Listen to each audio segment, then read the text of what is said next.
My thought, if we have a hurricane, we're pretty screwed regardless, I think. I don't know. Maybe I'm overthinking it. Who knows?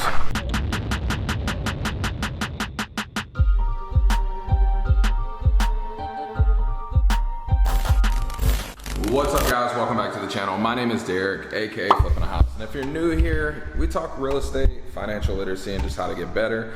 But my first stop of the day is at my rental. I had to stop by. My tenant just moved out. Everything was great with her. However, she just wanted to get closer to the country, so they decided to move on. But it's okay, because we're raising rents. We didn't have that much issues with her. We were paid $27,000 to buy this house. If you guys want to see those videos, check out the earlier videos on my channel. And yeah, it's just been a good house. I mean, everything that can go wrong has went wrong. This house is caught on fire, it's flooded, electrical issues, appliance issues, AC issues. I learned so much with this deal, but the fact that the home has still went up like $50,000 since I first purchased it and had it appraised is just amazing. So that's why we love real estate. But just needed to stop by, get the keys. We're gonna go check on the beach house. I'll give you guys an update on it, and we're gonna stop at a couple other things on the way, and I'll be sure to give you guys some free game and maybe give you an update of everything that's going on right now, because the last month has been insane in our business. The market's been changing. Yeah, we're gonna talk about it all, but let's go. Better, because like I said, I feel for just because, I mean, she still has to deal with this dirtbag year. Like, she's just trying to be done with him and can't get rid of him. So side note, I know you guys probably heard a little bit of the conversation, but that was my attorney. We have a house that we bought about a year ago, and basically it was a divorce situation. Things got messy. I don't know yet if the title company should have closed the deal or not, but regardless, we have the deed, but we can't get him out of the house. I'm still paying monthly note. I'm still paying the mortgage. Well, that is the monthly note, but I'm still paying the monthly note. I'm paying taxes, HOA, like anything that comes with the house, I've been paying. And, we've owned the house for almost a year now. So that just shows you guys, like, it happens, things go bad, but, I can't really speak too much on it because I am in a lawsuit. But, I share this with you guys so you see the reality that, it's not always peaches and cream. Bad things happen too, but just like anything else, we'll work through it.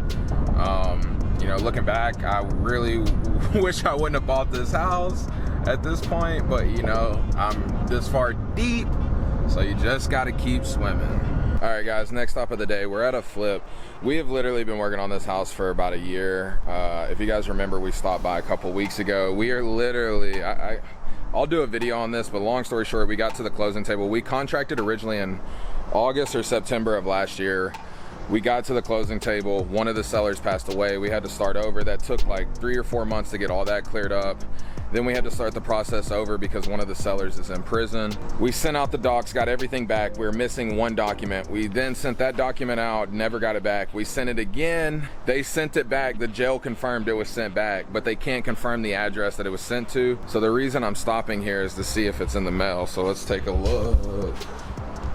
Oh, here it is. I was gonna say, I know this is a neighborhood where they walk the mail, but it's, nope. Don't think it's just another investor trying to buy the property. And it really sucks because this is a really good deal, really solid house. We'll be able to close eventually. We just resent out the docs again to the prison. We were very specific on the return address, but ups and downs, guys, up and down. So let's go to the beach house though. We're about 30 minutes away.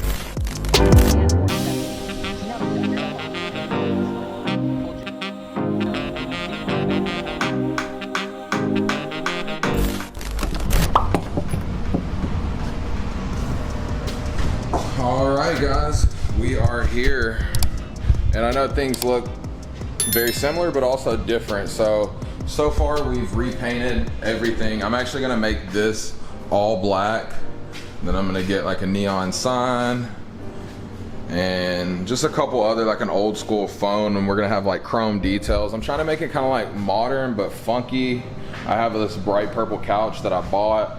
It's gonna look really good in here. Then we'll mount the TVs. But yeah, guys, we're moving along. Let me show you the kitchen. Of course, we went with our gray. And like I said, I'm gonna change these out for gold cabinet pulls. We'll have a white backsplash. Laundry area, pretty standard. Then we'll go to the master over here. Paint's done, shower's already tiled, so that's looking good. We're just gonna add some lights because we realized it was very dark in here. I mean, like if you look, we're in the shower, like you just feel like you're in timeout. So master's looking good. And note, like we're gonna be putting laminate on top of all these old tile floors. So it'll look really good once the floors are in. And then this restroom, this is the thing that needs a majority of the work. We gotta rip out this tile. We're just gonna move this so it'll be more open, and then there'll just be a vanity in the corner here. But pretty simple stuff. Bedroom. And then back bedroom here. And let's take a look on the outside and talk about the changes that we've made out there, because that's honestly a majority of where stuff has happened. So we walk out front here. As you guys can see, we have gravel everywhere, and this is really from the old roof. I think I told you guys in the last video there was a built-up roof, kind of like they do in commercial spaces. So there's a lot of loose gravel all around the property. Big pile of gravel. And then we still have some junk left in the back. We got the old car out of here. And my biggest struggle right now, guys, honestly, is keeping these like storm windows. Now note, we're by the beach. It's probably gonna have another hurricane. It's Houston. But we have these like storm-proof shutters, and they look really good, but they're so old, I can't open and close them like I should. Do you guys think that we should keep them or just open it up? We'll let the light in. I mean, it looks really good, and the thought is if a hurricane comes, it'll protect the window. But my thought, if we have a hurricane, we're pretty screwed regardless, I think. I don't know. Maybe I'm overthinking it. Who knows? But yeah, guys, this is the beach house. We probably have a couple weeks. We've kind of slowed down because I have to get my contractor some money out here. And I'm waiting on a refinance to close to be able to pour more money into this house, because it's always cost more than you think it's gonna cost. It's just part of the business. And as you guys can see, we have them on the front here too. And you know, they still open and shut. So I may just keep these front ones and some of the side ones, but yeah, I don't know. We still gotta paint this entrance gray. It'll look really good with the blue door. And then most importantly, we have a brand new roof. And this roof was pretty expensive, guys, compared to what I normally pay for a roof. I normally pay 6 to 8 grand. I think I ended up paying 10,500. And honestly, my guy gave me a really good deal just because I do so much business with him. But we're pushing along over here, guys, and you know, it's gonna be a project. Like I said, we're gonna end up spending more money than we anticipated, as we always do. But like I said, you know, we're moving along with this project, and it's every project that I have, it's always gonna cost more money than you think. It's always gonna cost more money. That is the reality of the game. So always give yourself a buffer, which we did in this property, and we still went past the buffer. But I'm not worried, just because all the extra money that we end up dumping into this, we're either going to get it back on the refinance or easily within the first year. I mean, a good investment is cash on cash return, and if you look at it, it'll easily be at 100% cash on cash return. So I'm not too worried, but I just, you know, I like to share everything with you guys and let you know, like, when you buy these properties, budget accordingly, and then whatever you budget extra. I mean, you know, it is what it is. So this is pretty much my day, guys. The next rest of it's pretty boring that I'm not gonna share with you all. It's just me gonna be sending emails and following up with people. And then I have another hour, 15-minute drive back to my house because I'm down in Galveston. I still gotta eat. It's just a whole thing. But if you guys made it to the end of this video, I appreciate it. I know this one was a little bit shorter, but I wanted to give you guys an update. I mean, we're moving along on the beach house.